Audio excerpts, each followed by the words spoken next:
అయ్యా మేము బాటకాట కలిసి చోట కూర్చున్నాము, మేము తిరుపతి పోదామనుకున్నాము, దారి దొరుకుతలేదన్నారట. అయ్యయ్యో పెద్దలారా, తిరుపతి పోదామన్న దారి దొరకలేక ఇక్కడ కూర్చున్నారా అన్నప్పుడు కుమారా ఏమన్నా దారి ఉంటే చెప్పమన్నారట. అయ్యా దారి చెప్తే కానీ నాకేమిస్తారు అని అడిగిన. మేము పెద్దలము, మా దగ్గర పద్యాలు తప్ప ఏముంటాయి కొడుక, నీకేమి ఇయ్యగలవు, మేమే దేశ సంచారాలు చేసుకుంటూ పోతున్నామన్నారు. ఆ బ్రాహ్మణుడు అయినా 3 పద్యాలు చెప్తారా పెద్దలారా అని అడిగిండు.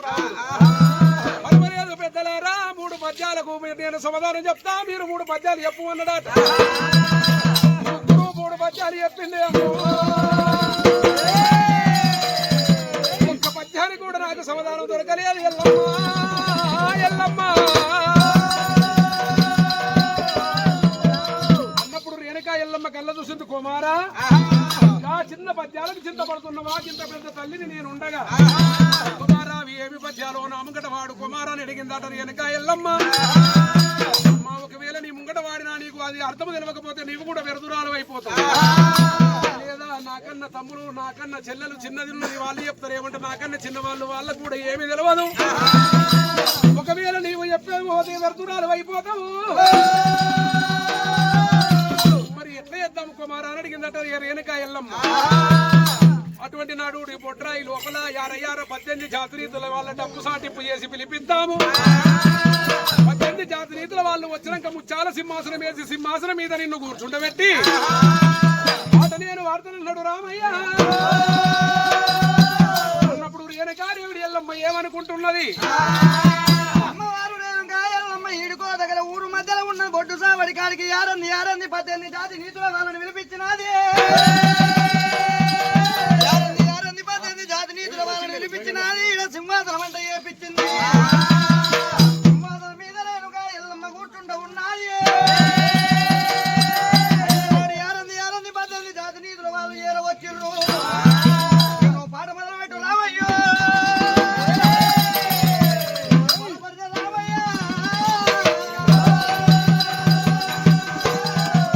చాలా సింహాసనం మీద రేణుకా ఎల్లమ్మ ఏమనుకుంటది? నా కొడుకు ఎంత పెద్ద పద్యాలు నేర్చిండు, ఇంతమంది లోపల ఆ పద్యాలు చెప్పిన నాకే కీర్తనుకున్నది రేణుకా ఎల్లమ్మ. సింహాసనం మీద కూర్చుండబెట్టి రామయ్య అమ్మా మదాలు చెప్పిన పంతులయ్య పద్యం వాడమంటవా? కుమారా ఎంత మంచి పద్యం నేర్చిన ఓ పాడు ఒక్కసారి అన్నదట. రేణి ఎత్తు ఎల్లమ్మ తల్లి ఎల్లమ్మ, చెత్త పెట్టిన ఎల్లమ్మ తల్లి ఎల్లమ్మ,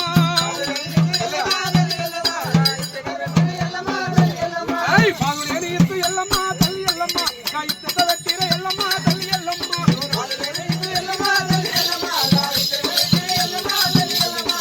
ఇత్తు ఎత్తన్న ఎల్లమ్మ తల్లి ఎల్లమ్మ, అది మనకెత్త మురిసిన ఎల్లమ్మ పంచ దేవత,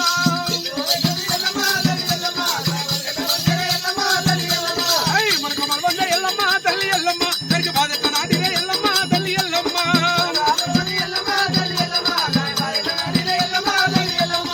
పాదు నాటన్న ఎల్లమ్మ తల్లి ఎల్లమ్మ, అది తీగట్ల వెలిగేన ఎల్లమ్మ తల్లి ఎల్లమ్మ,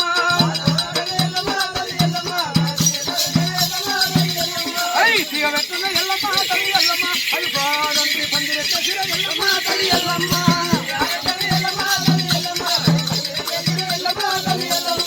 పందిరెట్టిన ఎల్లమ్మ తల్లి ఎల్లమ్మ, అది పుదెట్ల ఊసేన ఎల్లమ్మ పంచ దేవత,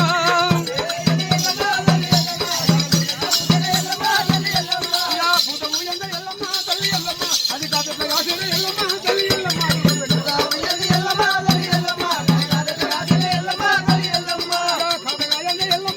ఎల్లమ్మ, అది పండిత వండేనే ఎల్లమ్మ తల్లి ఎల్లమ్మ,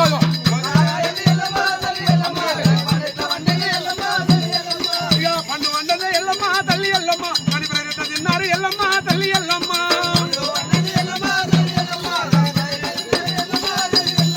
ఇది మొదలు చెప్పిన పంతులయ్య పద్యము. రెండవ పంతులు ఏమి చెప్పాడు చెప్పమంటవా? కుమారా ఎటువంటి పద్యము చెప్పు అన్నది. ఆ పద్యానికి అర్థమే తెలియలేదు రేణుకా ఎల్లమ్మకు. అసలు ఏమంటుండో అర్థమే కాలేదు మాట. రెండవ పద్యం పాడమంటావన్నది. అటువంటి బలరాముడైనా కోడలేని దూడ ఎల్లమ్మ తల్లి ఎల్లమ్మ, ఎల్లమ్మ తల్లి ఎల్లమ్మ,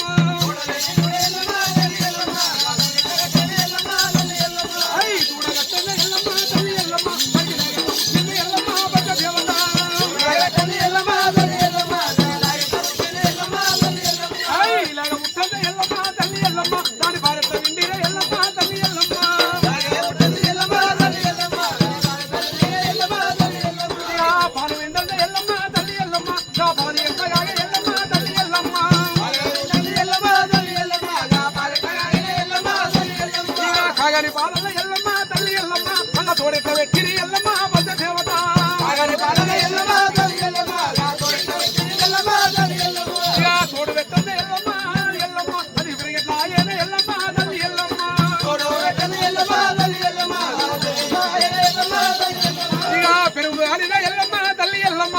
మళ్ళీ తల్లి ఎల్లమ్మ ముద్ర పెడుతున్నాం ఇక ఏలొంకర పెట్టిందే ఎల్లమ్మ తల్లి ఎల్లమ్మ దాని ఎన్న తీసిరే ఎల్లమ్మ తల్లి ఎల్లమ్మ